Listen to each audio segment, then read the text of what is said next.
Bienvenidos a todos. Muchas gracias por estar aquí una vez más. En la sesión de hoy vamos a tratar el tema de colecciones en Python, las buenas prácticas y cómo sortear pues, esas trampas que nos encontramos en el día a día cuando programamos, ¿vale? Em, Como siempre, lo primero es recordar el espíritu de estas sesiones, ¿vale? El espíritu de estas sesiones es crear comunidad, así que los objetivos de la sesión van a ser, pues, desarrollar todos juntos en armonía, ¿no? Proveer de valor a todos y aprender juntos, ¿no? Porque al final nosotros proponemos un tema, traemos nuestro conocimiento y nuestras buenas prácticas, eh, pero bueno, es una manera de compartir experiencias entre todos, ¿vale? Y al final el objetivo es, en base a esta experiencia que compartimos, incrementar la calidad del software, ¿vale? Del software que construimos en nuestro día a día. ¿De acuerdo?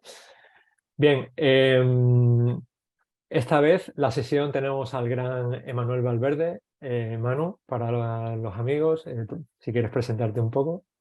Bueno, pues muchas gracias, Javi, por presentarme un poco, hacer la introducción. Me llamo Manu, como bien has dicho, soy software craftsperson en Codurance desde ya casi 10 meses, más o menos.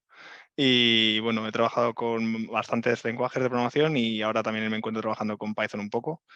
Así que encantado de estar aquí, de echarte una mano y de presentar esta charla contigo. Gracias, Manu. Un placer. A mí igual ya me conocéis y para quien no me conozca, soy Javier Martínez, JM, me llaman muchos. Llevo trabajando en Python varios años, focalizado en temas de data principalmente, y en la parte también más pues de backend, ¿no? Pero aprendiendo constantemente.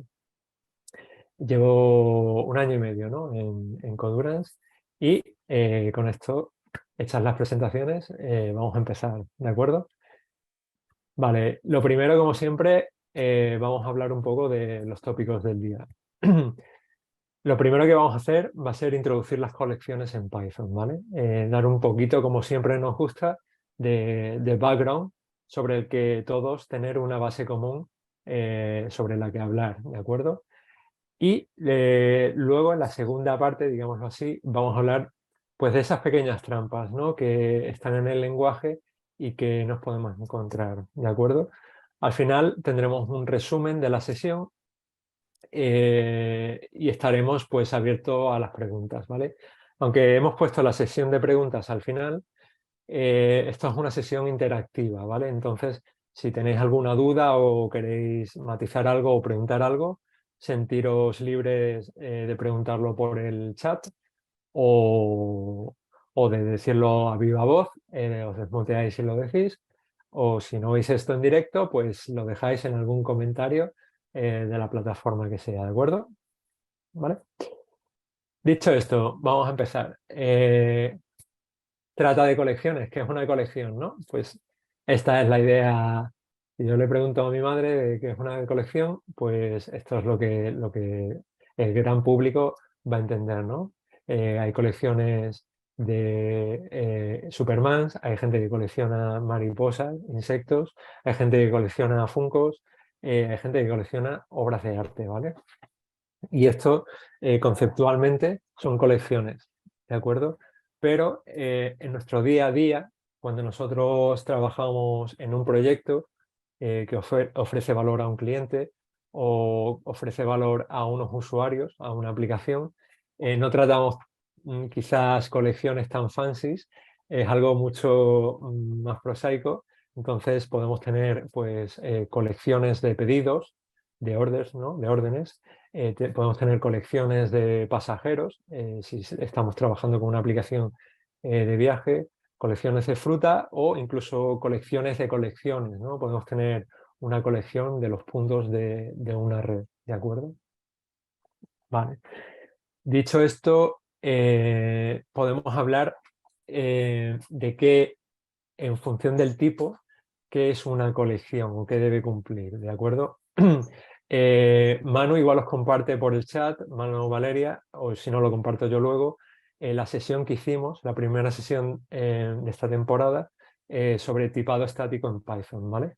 Ahí hablamos de lo que es duck typing y que lo que define a una clase, a un tipo, digamos, son los métodos que implementan, lo que hacen, ¿de acuerdo?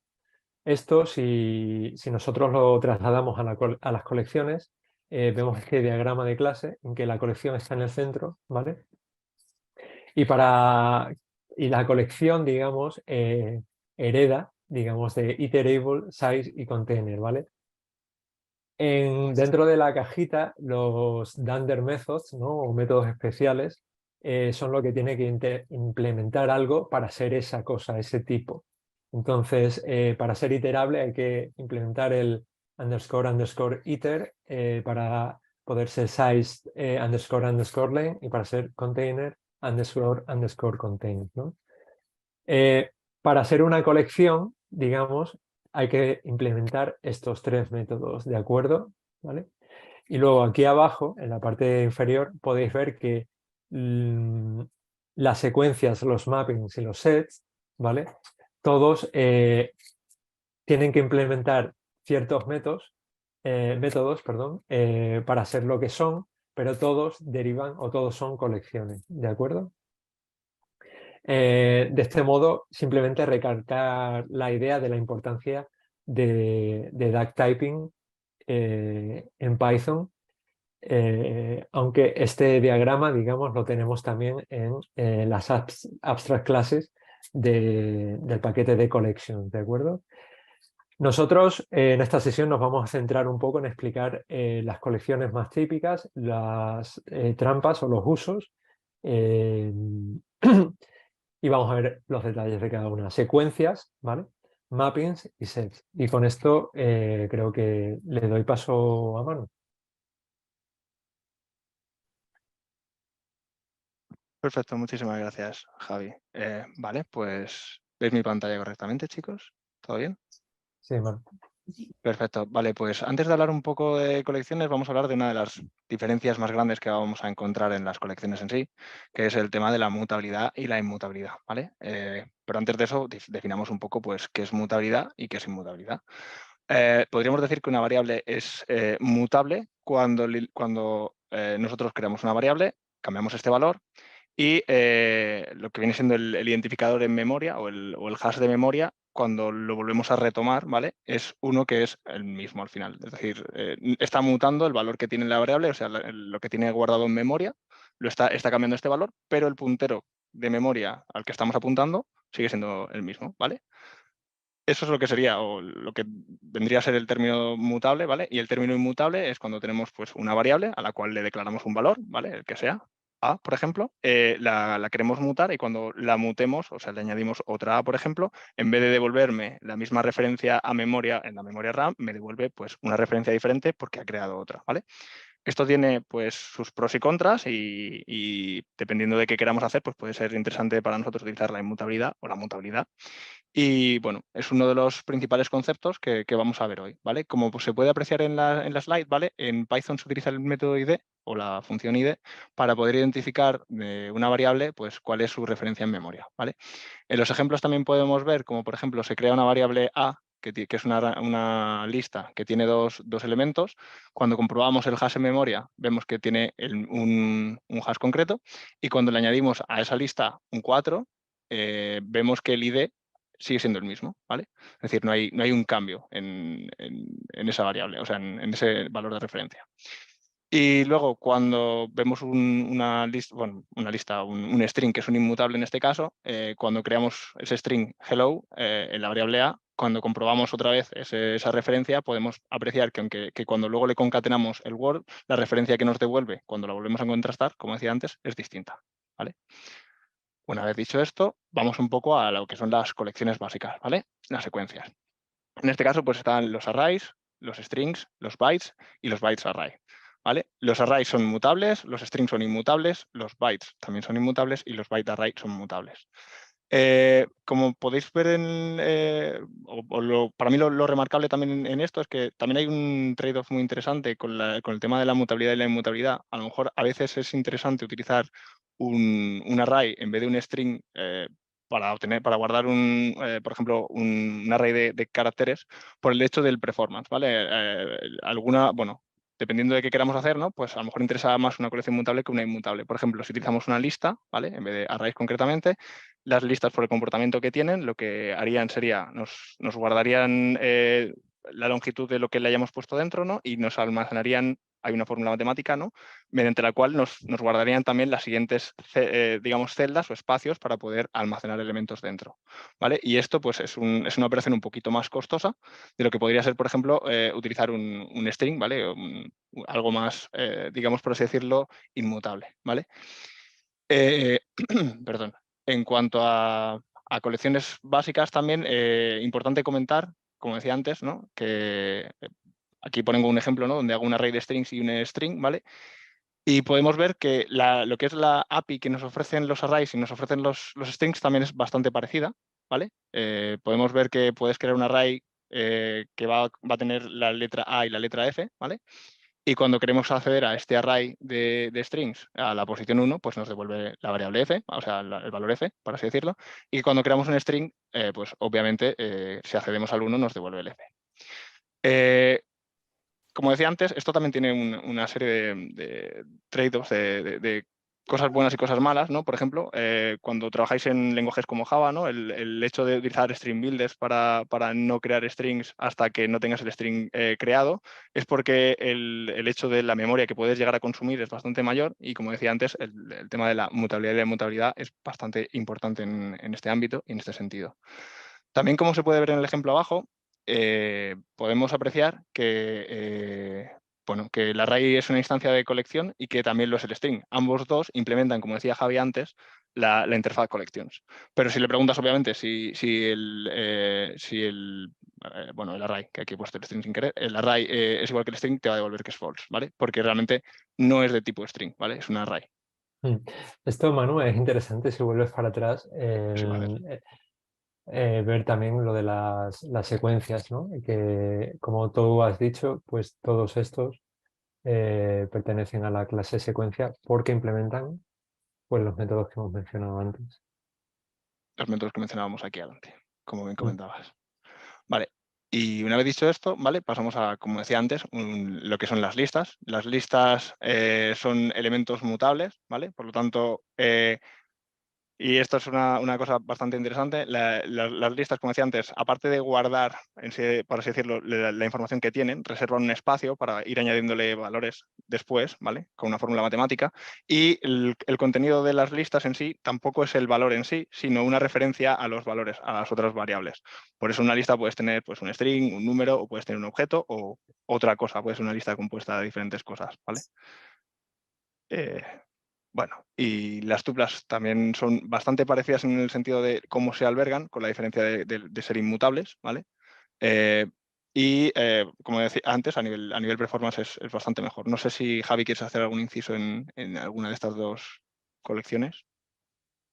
Bueno, solo mencionar que son muy parecidas, ¿no? Entonces, podemos utilizar o pensar la tupla como una lista inmutable, pero también tened en cuenta que debido a su inmutabilidad son más eficientes para realizar menos ciertas operaciones, ¿no? Y también, bueno, pues consumen menos memoria, ¿no? Porque una lista al final tiene que gestionar todo esto que ha dicho Manu, ¿no? Bueno, tiene que incrementarse y los mecanismos que hay por debajo reservan un poquito más de memoria porque cuando se hace un append, ¿no? A una lista, que es añadir un elemento, pues la gente que desarrolló los mecanismos, el engine, pues pensó, bueno, pues probablemente vengan más, ¿no? Entonces voy a ir reservando. Entonces la tupla cumple un poco más que ser la inmutable versión de una lista, ¿no? O la versión inmutable de una lista. Tienen un mejor rendimiento, como bien comentas. Y también lo que decía antes, como el ejemplo de los team builders, también afecta en el sentido de hay cosas que a veces son inmutables y el hecho de tener que volver a mutarlas puede, o sea, de generar otra nueva instancia, por así decirlo, también tiene un coste, o sea, es un trade-off. A veces no siempre la inmutabilidad es la mejor opción, pero también es importante entender el caso en el que se está haciendo el caso que ponía antes de los strings es un claro ejemplo, ¿no? Si tienes que concatenar un string muy grande, a lo mejor te interesa, ¿no? No utilizar algo inmutable que va a ir guardándote en memoria varias cosas, ¿no? Sino simplemente ir construyéndolo iterativamente y cuando tengas claro qué es lo que quieres construir, o sea, qué string quieres construir, construirlo entero y hacer el Mm, inmutable en ese momento. mm. Pero, También interesante no solo mencionar que para la gente que no o que viene de otras comunidades o incluso de lenguajes, ¿no? Como Elixir o Haskell, donde la inmutabilidad es la norma, ¿no? Puede causar bueno, impresión, ¿no? Que el tipo o la colección más usada, que suele ser la lista, ¿no? Tenga esta mutabilidad con todos los side effects que eso puede tener, ¿no? Pero bueno, aquí estamos para hablar de eso y de los riesgos que puede haber. Así que dale, vamos. y de los side effects. Bueno, listas y bueno, y las list comprehensions y lo que viene siendo el slicing. Si alguna vez has visto lo que viene siendo una list comprehension, es lo que estamos viendo arriba, ¿vale? Es una operación que está sucediendo aquí en la primera iteración, donde hay un bucle mediante el cual se va a realizar en el cual se va a realizar una operación y me va a devolver una nueva lista con los valores que han realizado la operación, el resultado de los valores que han realizado la operación. Y una cosa que me pareció súper interesante cuando empecé en Python fue el tema del slicing, porque gente que venga de JavaScript o gente que venga de otros lenguajes, pues lo puede haber visto, ¿no? Con el típico slice o en Java también, ¿no? Haciendo slicing de posiciones, pero me resultó bastante interesante ver cómo de simple o cómo de sencilla era la API que tiene Python para hacer el tema del slicing. Cuando ves una lista y simplemente con decirle desde qué punto hasta qué punto quieres,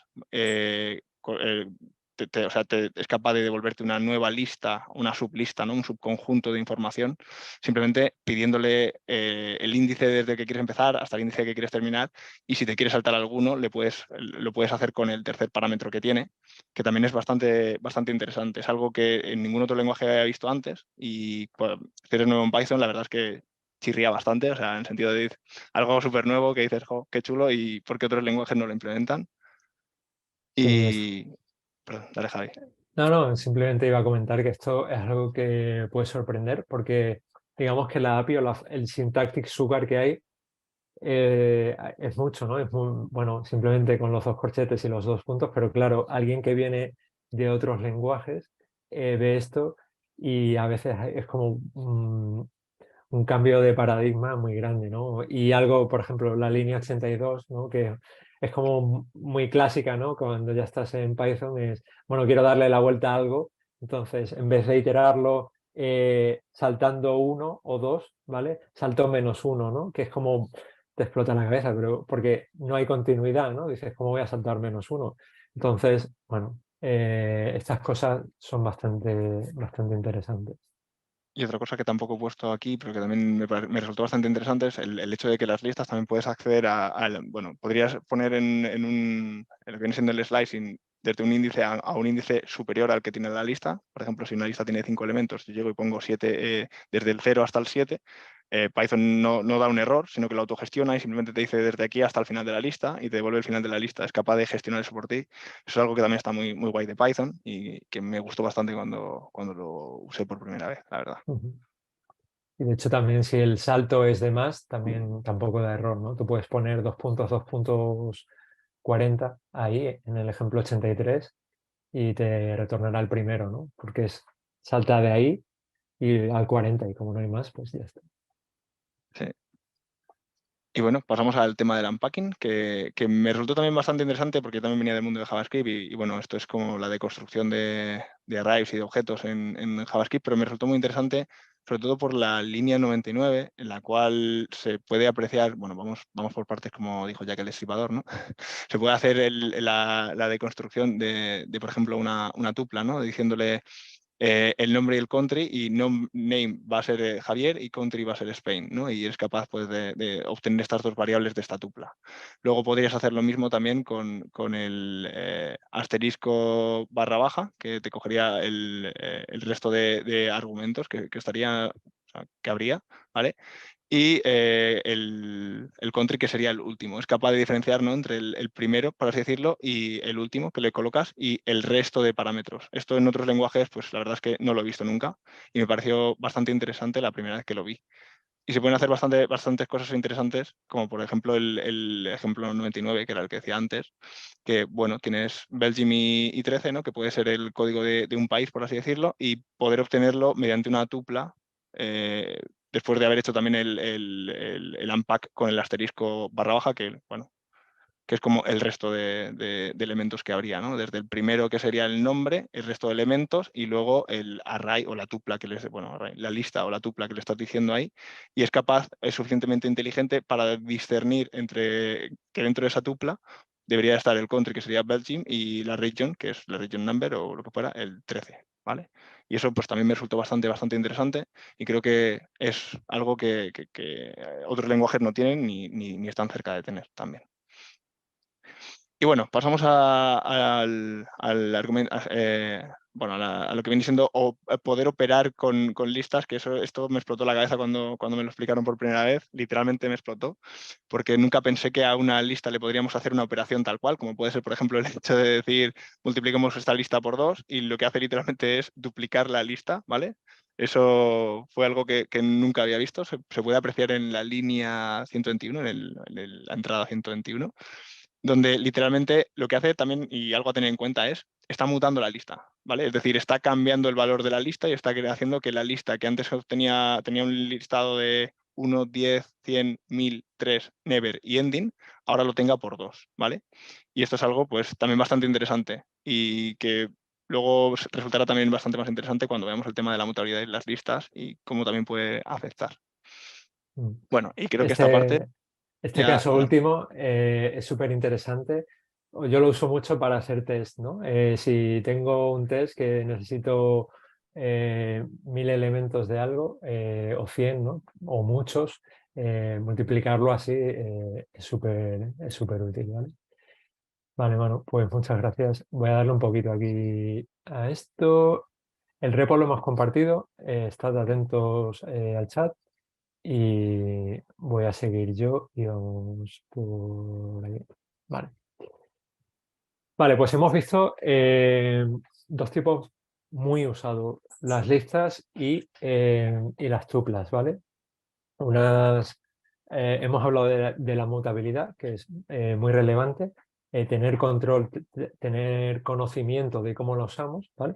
Y ahora vamos a hablar de otro tipo un poco diferente, ¿no?, de colecciones, que son las colecciones basadas en hash tables, ¿vale?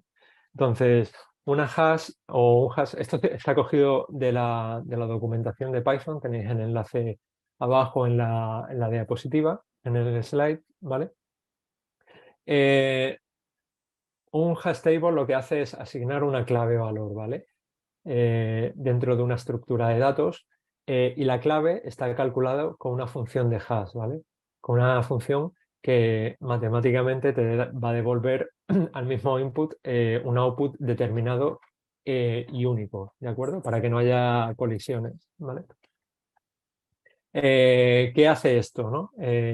Nosotros vamos a tener que la colección va a estar determinada por este hash, ¿no? Así como las listas, tú tienes elementos dentro y su estado, su posición, por ejemplo, o su orden no viene determinado por el hash o nada. En este caso, sí. ¿De acuerdo?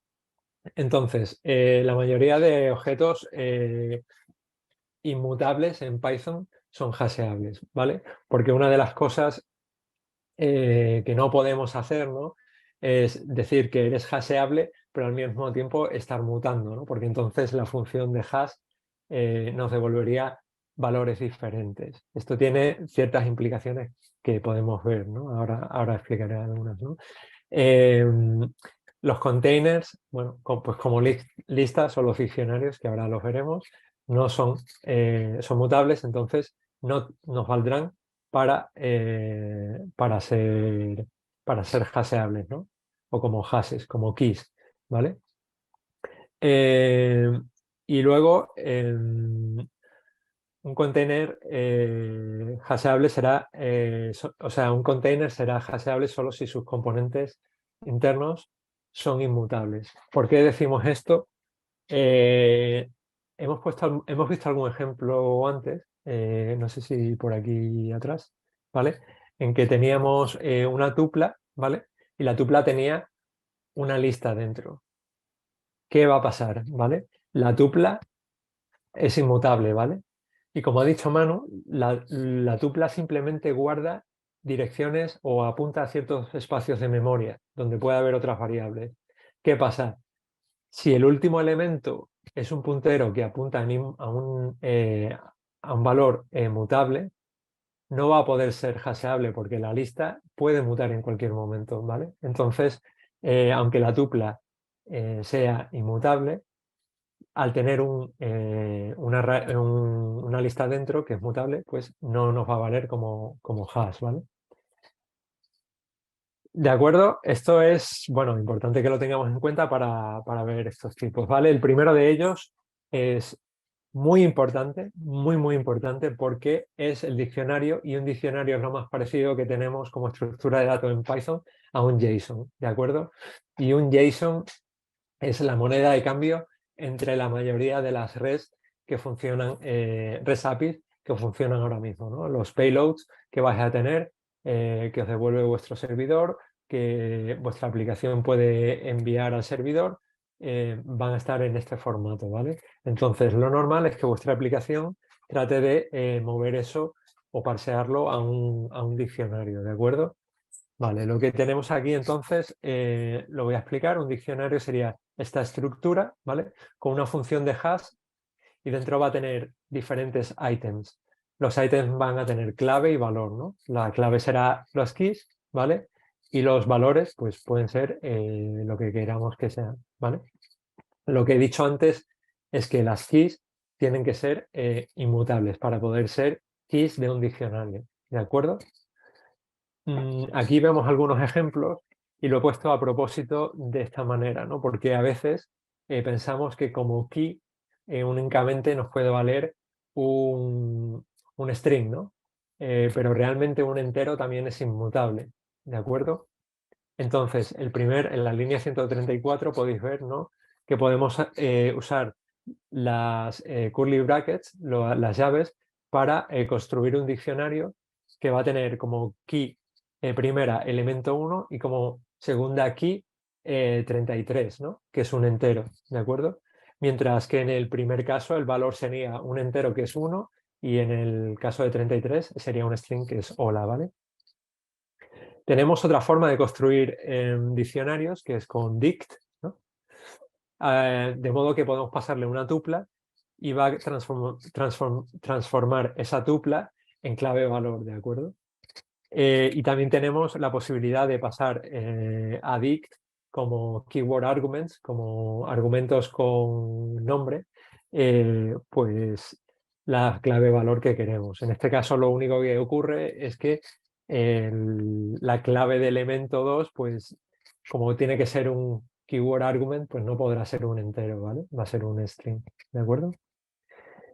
Esto es, en resumen, el diccionario. Y vamos a ver, debido a que es tan importante, bueno, pues propiedades del mismo, ¿no? La primera es las views. Y cuando hablamos de views, nos referimos a estos tres niveles, ¿no? De items, keys y values, ¿no? De modo que nosotros podemos acceder a cada uno de ellos, ¿no? Mediante una API muy simple que es mi diccionario.values, obtengo los valores de ese diccionario, ¿no? Si hago keys, obtengo las claves, ¿no? Y si hago items, obtengo unas tuplas, ¿vale? Esto es muy interesante cuando, por ejemplo, queremos iterar, ¿no? En un diccionario o bien por la clave o por valor, es menos común, o por las dos cosas, ¿no? Entonces, simplemente queremos ver todos los ítems, ¿no? Que hay en un diccionario. De acuerdo. De manera similar a como antes teníamos las list comprehensions, ¿vale?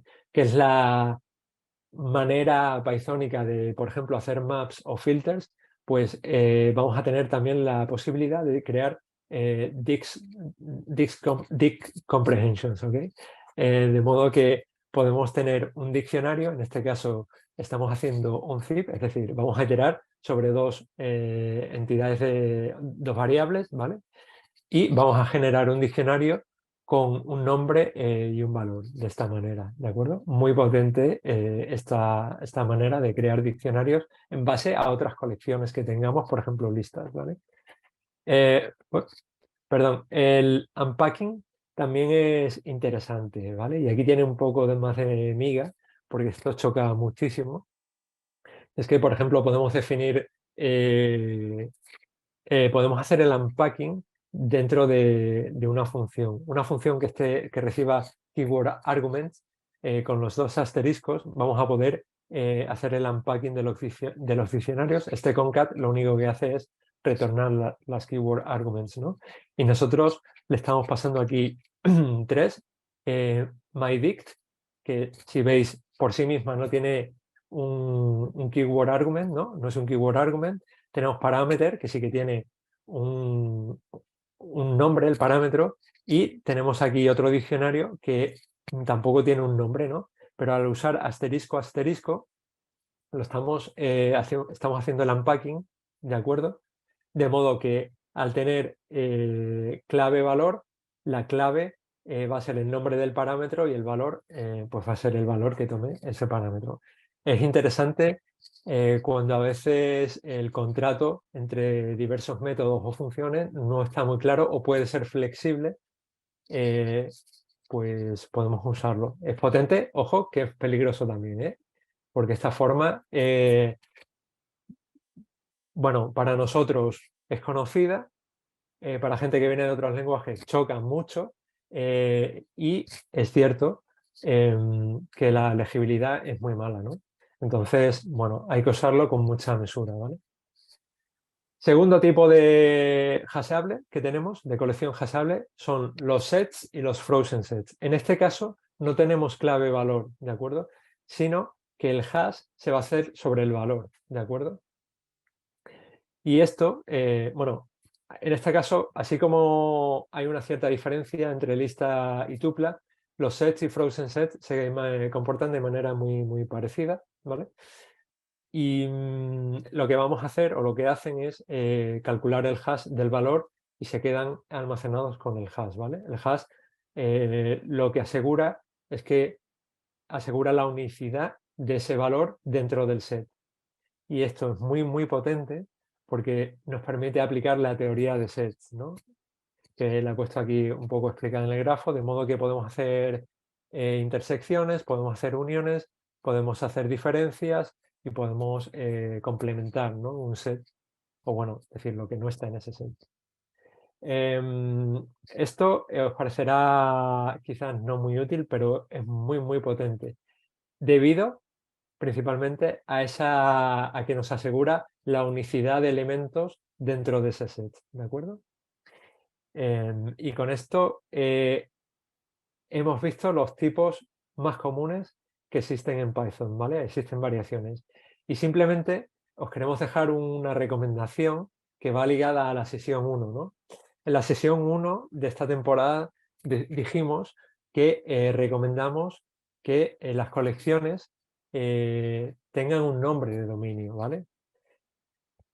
Y no solo eso, sino que también dejamos entrever, pero aquí os lo decimos explícitamente, que preferentemente usad colecciones homogéneas, es decir, colecciones que tengan un solo tipo de dato dentro, ¿vale? Porque si el tipo de dato es de vuestro dominio, al lector o vuestras propias funciones de dominio o métodos de dominio van a acumular complejidad si empezamos a concatenar tipos, ¿no? Si hacemos mucho union de varios tipos, va a ser complicado. Por eso recomendamos colecciones homogéneas, ¿vale? Cuando vemos colecciones muy homogéneas, es decir, una lista que tiene 4 tipos dentro, es un indicador de que el código igual se puede mejorar o va a haber muchas excepciones que manejar, ¿no? si eso es lo que acepta un método o función. De modo que quedaos con estos tips. Recordad siempre, si podéis, utilizar un alias, no utilizad directamente los tipos básicos, sino adaptarlos a vuestro dominio para incrementar la legibilidad, ¿vale? Y el entendimiento del dominio. Y si podéis, echarle un ojo a TypeDict, ¿vale? TypeDict está en el paquete de typing y es un diccionario que está tipado, pero solo para chequeadores de tipos estáticos, como MyPy. A la hora de la verdad se comporta, al runtime, digamos, no de la verdad, a la hora del runtime, se comporta como un diccionario normal, ¿vale? Esto es útil para utilizar chequeadores de tipos estáticos como MyPy, manteniendo el mismo comportamiento en runtime. Y ahora Manu os va a hablar un poco de las trampas que hay con estas colecciones que os hemos presentado. Bueno, muchísimas gracias por el paso, Javi. Gracias por la explicación también. Y bueno, en estos últimos minutos vamos a hablar un poco de las trampas y de algunos de los casos de uso que consideramos que son bastante interesantes a tener en cuenta con estas colecciones, ¿no? ¿Vale? Que son al final las colecciones más usadas, ¿no? Bueno, y sobre todo también teniendo en cuenta que podemos aprender, ¿no? Pero mejor aprender sin tener que sufrir las consecuencias, que como en este ejemplo, ¿no? Que ha encontrado la trampa, pero ha sufrido las consecuencias de la trampa, ¿vale? Bueno, pasamos a la primera trampa, que bueno, son parámetros mutables que le ponemos por defecto a las funciones. Esto es algo que gente que viene de otros lenguajes utiliza muchísimo, ¿vale? Y ponemos, por ejemplo, el ejemplo que tenemos en el lateral, ¿no? Donde tienes una lista, que es la lista por defecto. Y lo que sucede es que Python, cuando detecta digamos, esta lista, lo que hace es, esta función, perdón, lo que hace es detecta los argumentos de la función y identifica que tiene una lista, ¿vale?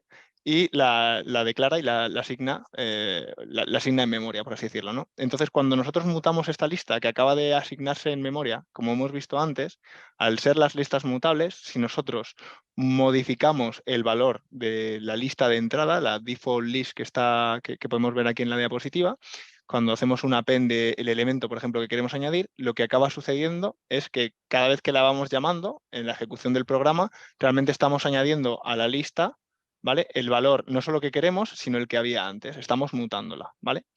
Y bueno, esto va un poquito ligado también a otra de las trampas que a lo mejor da tiempo a hablar, pero bueno, eh, si quieres puedes decirlo aquí, Javi. Esta Manu, bueno, es un clásico, ¿no? Como el intérprete cuando pasa por la línea 1 va a asignar el valor. Claro, esto en este ejemplo es muy sencillo de ver, ¿no? Pero lo normal como profesionales, ¿no? Es que nosotros saltemos a código que ya está hecho y estos errores son difíciles de detectar, ¿no? Porque puede ser difícil ver en qué parte del código están estas trampas o si alguien las mete, ¿no? Porque no es, digamos, a la primera ejecución, ¿no? Es la ejecución concatenada la que empieza a mutar eso sin control, digamos. Peligroso. Sí, de hecho, para poder ver un ejemplo de eso o algo así, en lo que sería código, ¿vale? Lo que tendríamos que hacer es ejecutar obligatoriamente la función 2 veces para poder evaluar realmente cómo está comportando, ¿no? ¿Vale? En el primer ejemplo que podemos ver en pantalla, ¿vale? Estamos llamando a la función que es hello world, ¿vale? Y esta función hello world lo que realmente va a hacer es devolverme la primera vez hello world y la segunda vez que lo llame va a volver a concatenarle el world, pero si no tengo un test que esté evaluando esto, o yo no estoy acostumbrado a utilizar la misma función 2 veces, sería algo difícil de poder evaluar, ¿vale? Mientras que luego, si lo utilizáramos con una función que no tuviera el parámetro mutable, como puede ser, por ejemplo, esta, que sería la posible solución, ¿no? En vez de utilizar una variable mutable, como es el caso que estaba utilizando en el ejemplo anterior, lo utilizamos recibiendo un argumento non y la declaramos bueno, y si no existe o si no viene la entrada, entonces la inicializamos, ¿vale? Esto también puede tener sus trade-offs, pero también es importante y quería remarcar que el IDE o la mayoría de los IDEs esto lo identifican también, ¿vale? Como te hacen la propuesta, ¿no? de intentar cambiar el refactor más seguro, que sería el que acabo de comentar yo, ¿vale? Simplemente como pequeño apunte que aporta algo de valor, no es algo así como muy, muy grande, pero que bueno, a lo mejor se ve un poco más claro, ¿no? Bueno, Y pasamos a la segunda trampa, ¿vale? Las list comprehensions. List comprehensions, perdón. Es importante para mí esta parte porque la verdad es que cuando lo ves por primera vez es muy difícil de leer cuando vienes de otro lenguaje, ¿vale? O sea, por ejemplo, las list comprehension simplifica para mí muchísimo la parte visual, mientras que el filter y el map a nivel visual, la verdad es que me cuesta más verlos en Python, ¿vale? No sé si podéis ver en esta función, ¿vale? Estamos recogiendo un listado de frutas y, bueno, por cualquier casual, identificamos que en el listado de frutas pues no queremos café porque hay alguien que nos está metiendo café y queremos mutar también esta lista para que también esté en uppercase, ¿no? ¿Vale? Entonces, si nos vamos a un ejemplo donde se pueda visualizar esto, a ver, voy a ponerlo aquí en el lateral, ¿vale? Estos serían los test, ¿vale? Lo que queremos que hagan básicamente sería, bueno, que tenemos un listado de frutas y lo que nosotros esperamos es ese listado de frutas sin el café, ¿vale? Y cuando realmente a nivel código, a nivel test, no se aprecia ninguna diferencia, pero como hemos visto en la diapositiva, ¿vale? A nivel legibilidad se dificulta mucho al ver list, filter y map en la misma, porque no sabes por cuál empezaría o sería o podría ser muy difícil de identificar cuál es el orden de lectura. En este caso, el orden de lectura sería primero se hace el map, se pasan todas a mayúscula y luego se filtraría el café ya pasado a mayúscula, ¿vale? Y bueno, aparte de eso, también remarcar que en esta función, obviamente, para el ejemplo, tiene más responsabilidades y que también esto es un smell, de que a lo mejor lo que estamos haciendo no deberíamos de hacerlo. Ahora, la list comprehension me resulta bastante más sencilla de leer. Si miráis la función de abajo, podéis ver básicamente que hace literalmente lo mismo, solo que primero filtra el café en minúscula y luego simplemente muta el valor de lo que viene siendo el Bueno, listado que estamos recorriendo. una cosita, es que están comentando por el chat. Yo sí que Perdón. veo pantalla, ¿eh? Decían que no se veía, yo sí que lo estoy viendo. Si alguien tiene un problema, que lo comente, pero era solo para hacer este inciso. Perdona, mano. Sí. Gracias. Dejo de compartir si queréis y vuelvo a compartir de No, no, nuevo. se ve, ¿eh? Está diciendo la ¿Vale? gente que se ve. Ok, si tenéis cualquier cosa, gracias chicos, de verdad. Bien, vale. Una vez dicho esto, pues nada, vamos a la tercera trampa, que son los diccionarios por defecto. Para este ejemplo he preparado uno un poquito más complejo, ¿vale? Y cuando digo un poquito más complejo, quiero decir algo con un poco más de injundia, donde podamos ver más cosas de lo que hemos visto hoy, ¿vale? Y he cogido, pues, un traductor, ¿vale? Un traductor, por así decirlo, una pequeña factory y traducción también, ¿vale? Donde tenemos un diccionario, ¿vale? Básicamente este es el código de producción y estos serían nuestros tests. Y tenemos, perdón, he abierto dos veces los tests. Este era el que quería poner aquí, me he equivocado. Este sería el código de producción, perdón, y estos serían los tests, ¿vale? En este código de producción lo que vamos a ver ahora son los default dit, ¿vale? Y cómo podemos utilizarlos. Los default dit para mí son bastante útiles, sobre todo porque hay un patrón que se llama el null object pattern, que nos ayuda mucho a resolver problemas como qué debe pasar cuando lo que nosotros intentamos acceder no está, ¿vale? Como se puede apreciar, ¿vale? O como se podría llegar a apreciar, tenemos este diccionario que es un default dict que tiene dos claves, hola y adiós, ¿vale? Donde tienes como clave del diccionario hello y goodbye y los valores serían hola y adiós. Y lo que tienes en los tests básicamente es, bueno, pues un test parametrizado donde comprobamos que ambos dos existen, ¿no? Y que se traduce correctamente. Y tenemos un test concreto que lo que está comprobando es que cuando se pasa un argumento o se intenta buscar dentro de este diccionario un mensaje que no exista, debo de obtener, pues, término desconocido, ¿vale? Y esto es lo que está intentando asertar este test, ¿vale? Básicamente estaría asertando que el término no lo puede encontrar. Y, como antes ha dicho Javi, los diccionarios tienen clave inmutable y pero no tienen por qué tener valores que sean que sean inmutables. O sea, que pueden tener, perdón, lo he dicho mal. Tienen que tener claves que sean inmutables, pero pueden tener valores que sean mutables. Este es el ejemplo de lo que vendría a ser un factory de traducciones, ¿vale? Donde lo que vamos a hacer nosotros es crear diferentes tipos de traducciones, por ejemplo, el de español y el de inglés, y tendríamos lo mismo, ¿no? Si me llamas a este factory y no me dices de qué lenguaje quieres obtener el traductor, yo por defecto voy a devolverte el traductor de inglés, que es el comportamiento que espero que tenga by default o por defecto, ¿no? Este traductor, ¿vale? me pareció bastante interesante porque era un ejemplo un poquito más complejo, ¿no? Y que, bueno, pues se pueden ver un poquito más de cosas. Y también decir que los default dictionary, los default dict, también el default que reciben es una lambda ejecutable, ¿vale? Y que por eso está puesto de esta manera y que esta es la sintaxis correcta, ¿vale? No sé si me dejo algo más, Bueno, ¿todo bien? a mí ¿Sí? este ejemplo me gusta mucho porque Factory es un patrón, bueno, pues que se usa muchísimo, ¿no? Y esto simplifica ese default que tenemos. Súper bien. Em, Perfecto. Pues te dejo a ti, Me Javi. toca, gracias, Sí, Manu. dejar Sí, de compartir. Sí, ahí está. gracias. Ya vamos a terminar con una última trampa, ¿vale? Que es la trampa de cómo crear una copia, ¿no? De una colección, ¿vale? Eh, y es interesante que la veamos aquí.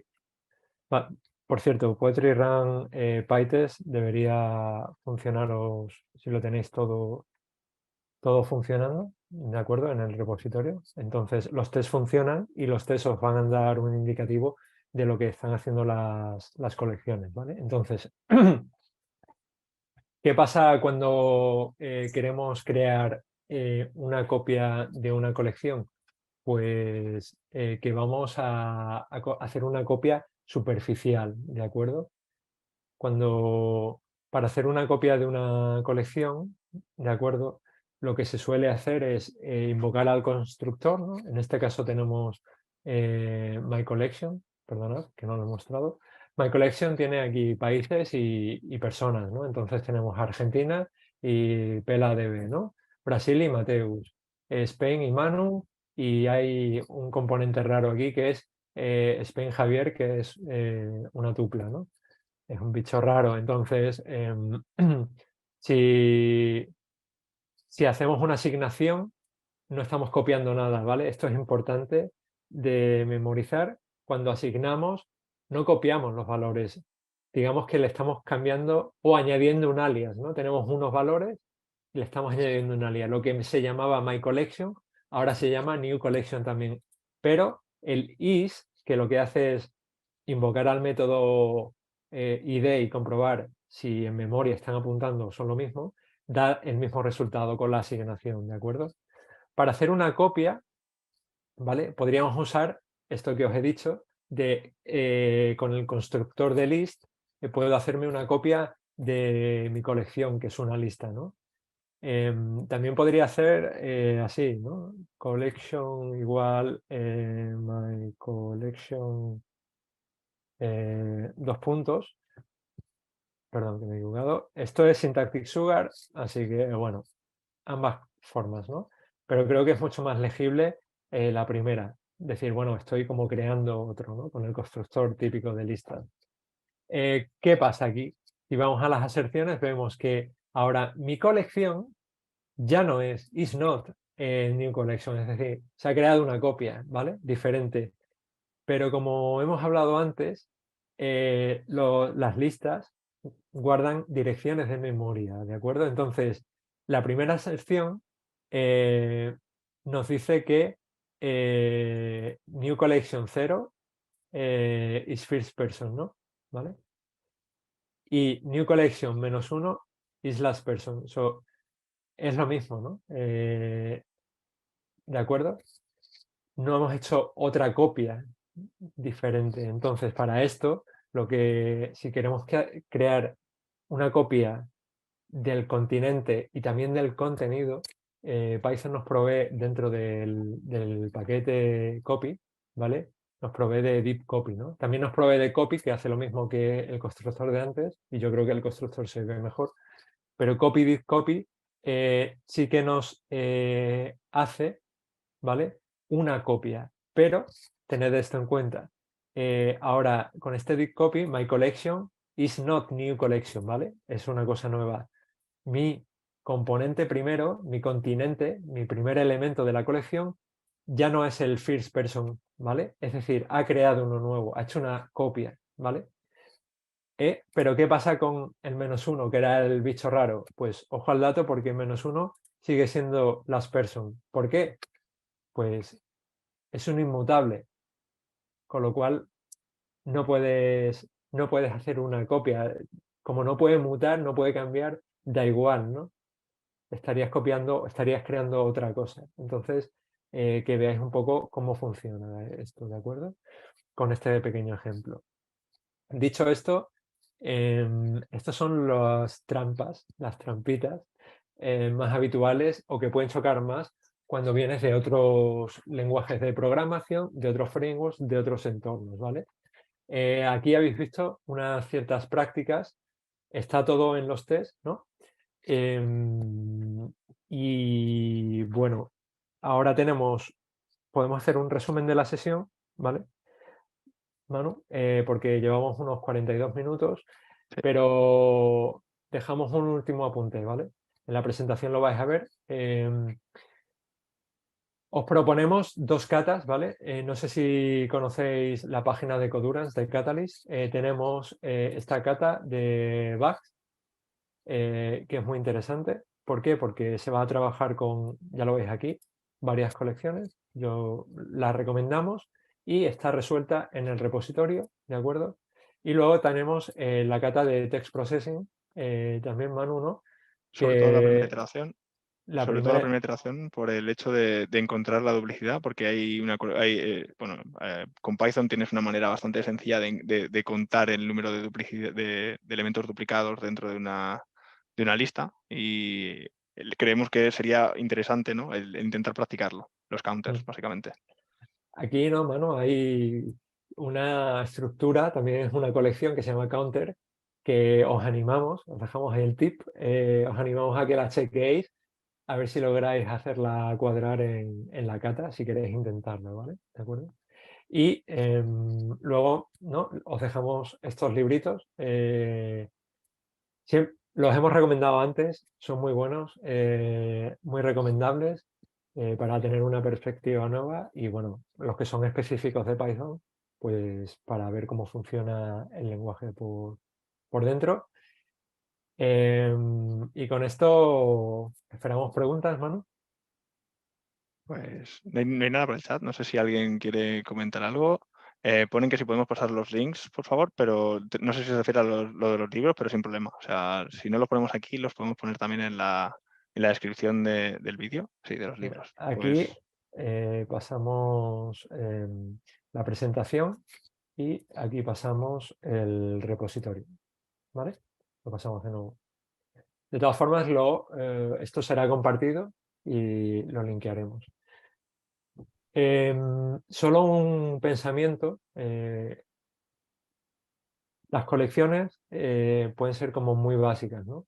En esta temporada lo que estamos haciendo es proveer a la gente de herramientas, ¿no? Para evitar sorpresas cuando uno empieza con Python, para evitar sorpresas cuando uno lleva mucho tiempo trabajando con Python. Y... vale, perdón. Gracias por... Tenía apagada la cámara, perdón. Entonces, no minusvaloréis el conocer bien las estructuras de datos, ¿vale? Porque cuando llegamos a un proyecto o trabajamos con más gente, es muy importante conocer los mecanismos que funcionan internamente con estas diferentes estructuras de datos. Os hemos abierto una puerta, como siempre. Estamos, bueno, si queréis hacer alguna pregunta, y os animamos a seguir investigando, a practicar con las catas que os hemos dejado y nada más. Gracias, Esto Javi. por nuestra parte. Gracias, Javi. Gracias, Manu. Yo también quería recordarles que, bueno, hemos grabado esta sesión, por lo que la podrán encontrar en nuestro canal de YouTube. También los invito a que nos sigan en nuestras redes. Les acabo de dejar en los comentarios nuestros distintos canales. Al igual que los invito a que se registren a la próxima sesión, que será el 22 de noviembre. Valeria, solo un comentario. Preguntaba Pablo, ¿no? Que si podíamos aclarar un poco, repetir lo de los alias. Sí, perdón. Brevemente, no pasa nada. A ver si lo puedo... Cuando hablamos de los alias, ¿se ve mi pantalla? Creo que sí, ¿no? Sí. perfecto. Vale, lo hago aquí mismo, ¿vale? Es el código de test. cuando hablamos de los alias es que si yo estoy trabajando con pasajeros, ¿no? Y lo que yo espero que mi colección sea una lista de pasajeros, podemos hacer, imagínate, passenger, esto no lo voy a implementar, ¿vale? Pero con el alias me refiero a que podemos hacer tripulación, ¿no? O viaje. Bueno, mejor en tripulación es igual a una lista de passengers, ¿no? ¿Vale? En este caso es una lista. Imagínate que simplemente es una clase, perdón, passenger. Imagínate que simplemente tenemos unas tuplas, ¿no? Que sean billete, ¿no? Entonces puede ser una tupla de string, ¿no? Y al final billete puede ser mi billete, puede ser una tupla de, bueno, lo pongo así, de, de Pablo, ¿no? El tema es que el tipo, este es el alias, ¿vale? Cuando esto lo va a leer un compañero tuyo o alguien que toca el código, va a tener mucha más legibilidad, ¿de acuerdo? Porque ya no va a ser tupla string, ¿no? Sino que va a poder decir, mira, esto es de tipo billete, ¿vale? Entonces puede irse a la definición y decir, vale, el contrato para ser billete tienes que ser esto, ¿no? Una tupla de string. Entonces ya en cualquier parte de tu dominio se va a entender. Eso es lo que he comentado, ¿vale? Y perdón por hacer el código un poco aquí rápido. Bastante relacionado también con la sesión 1, el tema de los tipos. Bueno, Sí, sesión primera. Oye, chicos, muchas gracias. Manu, muchísimas gracias por estar aquí con nosotros, por compartir todo tu conocimiento. Y a los demás, os recuerdo que tenemos una sesión el día 22 con Mark Maury, que está por aquí, sobre paralelismo en Python, ¿vale? Concurrencia, multiprocessing, thread. Bueno, vamos a ver cómo trabajar con esta parte que, bueno, no es tan conocida, ¿vale? Un saludo a todos y que que tengáis codéis buena mucho. tarde.